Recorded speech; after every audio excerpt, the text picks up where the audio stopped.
Assalamualaikum warahmatullahi wabarakatuh. Alhamdulillah, bertemu lagi bersama Ustaz Taufik dengan materi prakarya kelas 7. Baik, untuk pertemuan kali ini Ustaz akan melanjutkan pembahasan tentang bab 3, membuat produk konstruksi miniatur rumah.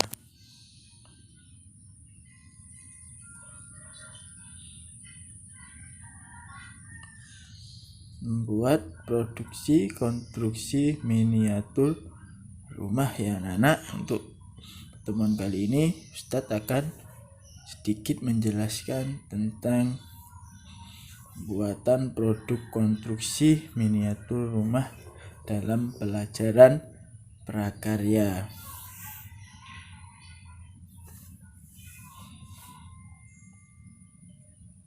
Miniatur adalah suatu tiruan sebuah objek seperti tempat, bangunan, makanan, dan objek lainnya yang dapat dilihat dari segala arah atau disebut benda 3 dimensi ya anak-anak. Miniatur biasanya dibuat untuk suatu pameran atau acara kesenian yang membutuhkan sebuah peragaan. Salah satu contoh miniatur bisa kalian lihat yaitu miniatur rumah seperti gambar berikut ini ya. Ini adalah contoh dari miniatur rumah yang terbuat dari stik es krim. Ini adalah contoh dari miniatur rumah.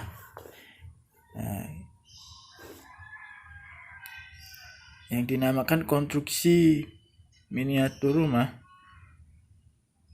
itu adalah bentuk dari bangunannya tersebut ya anak-anak, bentuk dari rumahnya itu. Nah, untuk miniaturnya adalah keseluruhan, yaitu model rumah ini terbuat dari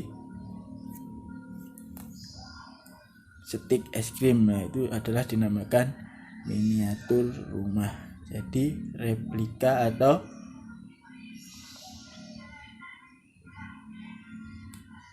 benda-benda 3 dimensi yang dapat dilihat dari segala arah. Mungkin kalau rumah asli hanya bisa dilihat dari sebagian arah aja, contohnya dari arah depan. Kita tidak bisa melihat bagian belakang. Kalau kita lihat dari samping, kita juga tidak bisa melihat bagian depan dan samping lainnya.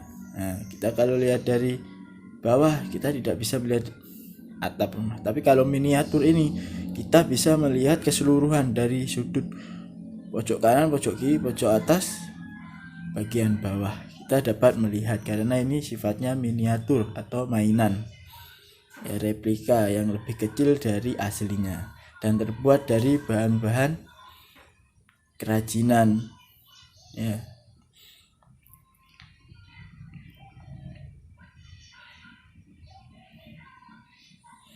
Berikutnya, mengenal bagian-bagian dasar rumah.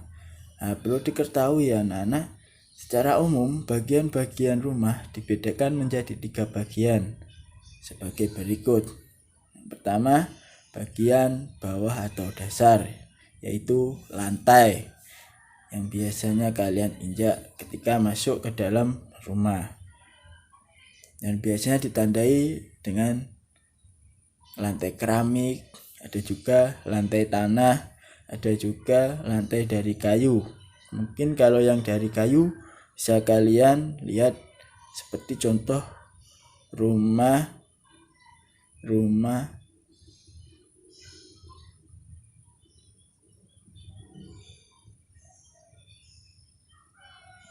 kemudian bagian tengah rumah atau ruangan rumah. Nah, ruangan rumah adalah dimana di dalam suatu rumah itu pasti ada ruangannya. Contohnya ada ruang tamu, ruang kamar tidur, ruang dapur, dan lain sebagainya. Kemudian bagian atas penutup. Di setiap rumah juga terdapat bagian atas atau penutup, yaitu yang dinamakan genting. Ya, genting. Lah, genting ini biasanya bisa terbuat dari genting tanah liat, genting dari baja ringan, dan genting dari asbes atau campuran dari semen. Nah, ini adalah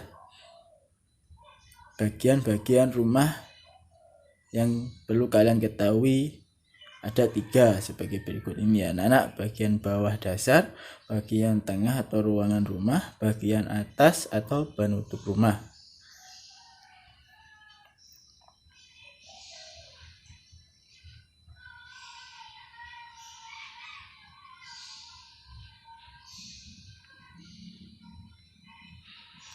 Nah, penjelasannya dari ketiga bagian tersebut bisa dijelaskan di sini ya anak-anak. Kalian pahami lagi, kalian dengarkan, kalian lihat. Bagian bawah dasar dari rumah adalah lantai. Lantai rumah dapat dibuat dari berbagai bahan. Bisa dari tanah, bisa dari keramik maupun dari kayu. Ya, anak-anak.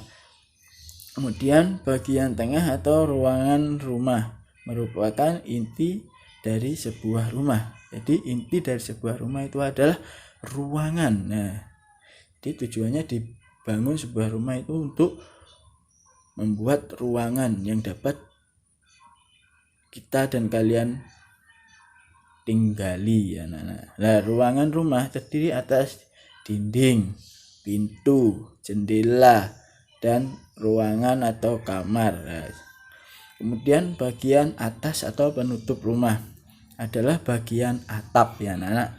Atap biasanya terletak di atas sendiri dalam rangkaian bangunan rumah. Tujuannya biasanya untuk melindungi dari air hujan, dari panas ya anak-anak. Dari bagian atap dapat terbuat dari berbagai bahan seperti genteng dari tanah liat ya anak-anak, genteng, asbes, dan semen. Bagian atas rumah biasanya terdiri atas atap, ring balok, plafon. Jadi bagian atas rumah itu terdiri dari atap. Atap itu adalah gentengnya. Kemudian ring balok itu adalah penyangga genteng. Kemudian plafon itu biasanya di bawahnya ring balok yang biasanya bertujuan untuk meredam panas, sehingga panas yang masuk ke rumah itu diredam dengan plafon tersebut, sehingga ruangan rumah tersebut menjadi lebih dingin dari ya anak-anak. Ini mungkin bisa kalian pahami. Ini adalah beberapa yang perlu dipahami dalam pembuatan rumah, baik rumah asli maupun dalam pembuatan miniatur rumah. Nah, ini adalah beberapa contoh bagian dasar rumah ya anak-anak. Bisa kalian lihat. Yang pertama itu ada pemasangan atap, dimana di bawahnya atap ada juga yang tadi adalah penyangganya lah ini. Kemudian ada lantai, ada ruang tengah, kemudian ada plafon. Nah, ini ada gambar orang memasang plafon atau mempercantik plafon. Kemudian ada juga rangkaian atapnya. Nah, ini adalah beberapa yang harus diketahui dalam tujuan atau dalam pembuatan rumah ya anak-anak. Ini adalah tujuannya untuk membuat rumah, dan ini beberapa bagian yang harus diketahui. Ya, mungkin dari sini bisa kalian pahami. Ustaz lanjutkan. Berikutnya, peralatan dan bahan yang digunakan dalam pembuatan miniatur rumah. Jadi sebelum membuat atau mendirikan rumah harus menyediakan dulu, mempersiapkan peralatan-peralatannya.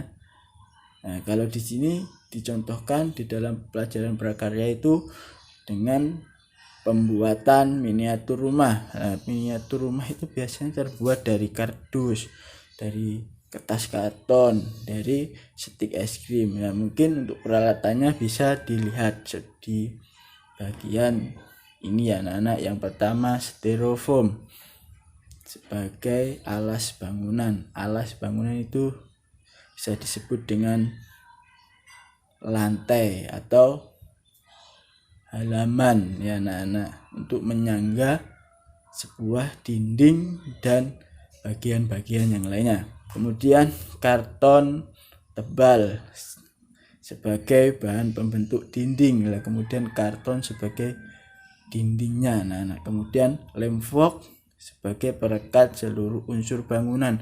Kemudian direkatkan dengan menggunakan lem fog. Nah, berikutnya mika. Mika ini sebagai miniatur kaca, jendela, pintu, dan ventilasi. Karena ini sifatnya pembuatan miniatur rumah. Jadi kalau terbuat dari kaca beneran nanti akan terlalu berat. Jadi kita gunakan dengan menggunakan mika, ya mika yang lebih tipis, yang hampir mirip dengan kaca dan sifatnya juga seperti kaca. Kemudian kain ini berguna sebagai alas agar permukaannya lebih rata. Ya, jadi di atasnya styrofoam tadi dikasih kain. Kemudian kawat dan kabel sebagai batang pohon dan pembuatan tiang listrik lah. Karena ini miniatur jadi bisa digunakan seperti kayak di lingkungan masyarakat yang asli. Jadi dikasih kayak kabel, kayak tiang listrik yang terbuat dari kawat. Kemudian pilok dan cat tembok gunanya untuk mewarnai. Kemudian penggaris ini adalah sebagai alat yang digunakan dalam membuat bangunannya sebagai alat ukur. Jadi setiap tembok atau dinding itu harus diukur dan dipotong menggunakan cutter atau gunting. Kemudian tang dan kuas. Nah, tangnya ini untuk digunakan memotong kawat atau kabel, dan sedangkan kuas sebagai pembantu mewarnai dengan cat air atau cat tembok. Ini adalah beberapa komponen peralatan dan bahan yang perlu diketahui dalam pembuatan miniatur rumah ya anak-anak. Nah, ini adalah contoh gambar dari pembuatan miniatur rumah. Ini adalah alur. Yang pertama kalian siapkan peralatan. Ada gunting, cutter, lem fog. Kemudian kalian sketsa dulu bentuk dindingnya seperti apa. Bisa kalian gambar seperti ini menggunakan spidol dan penggaris. Nah, kalau sudah terbentuk, kemudian bisa kalian cutter sesuai dengan arahan yang sudah kalian buat atau sudah kalian garisi.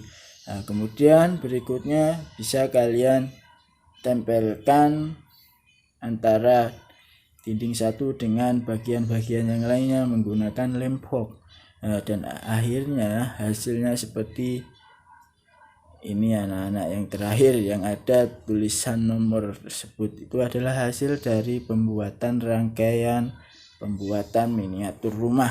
Nah, ini adalah miniatur rumah ya anak-anak. Berikutnya teknik pembuatan miniatur rumah. Di dalam pembuatan miniatur rumah ada beberapa teknik, itu diantaranya teknik sambungan tidak tetap dan teknik sambungan tetap. Di mana teknik sambungan tidak tetap yaitu sambungan bersifat sementara dan dapat dibongkar-bongkar. selama masih dalam keadaan normal. Biasanya sambungan menggunakan mur baut ulir ya Nana. Berikutnya pembuatan sambungan tetap, yaitu sambungan bersifat tetap dan tidak dapat dibongkar lagi.